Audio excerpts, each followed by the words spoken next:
But of course, as you all know, it's not just law enforcement where there is a hostile takeover of the government.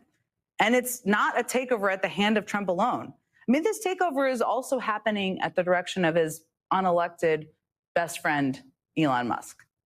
His latest target was the United States Agency for International Development. And that agency is the one that not only leads on humanitarian assistance around the world, but also works to combat corruption and foreign aid programs. It's a big part of what they do. I kind of see how that could make Elon Musk a bit uncomfortable.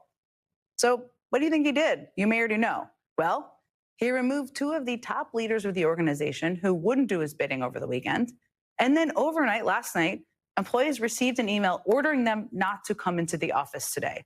They weren't given a reason or any sort of rationale. They were basically just told not to show up.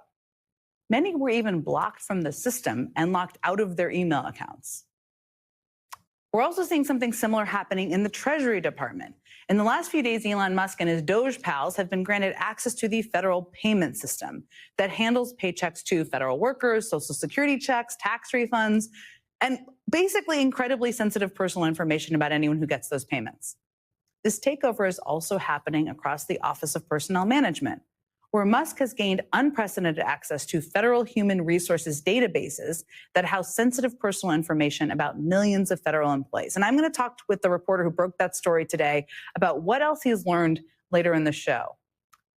Now, I'm going to just be straight with you about all this. I mean, in the face of all of this and much more that's happened in the last 2 weeks, there's not always been the type of clear, consistent, and united response from leading Democrats that I believe, and you probably believe, the moment requires.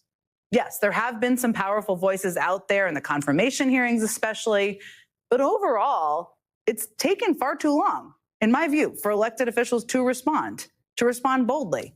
And when they do respond, those responses aren't often specific enough or bold enough. And it just hasn't been super clear all the time to me or to probably all of you what they are actually doing to push back on this hostile takeover. And that's a problem.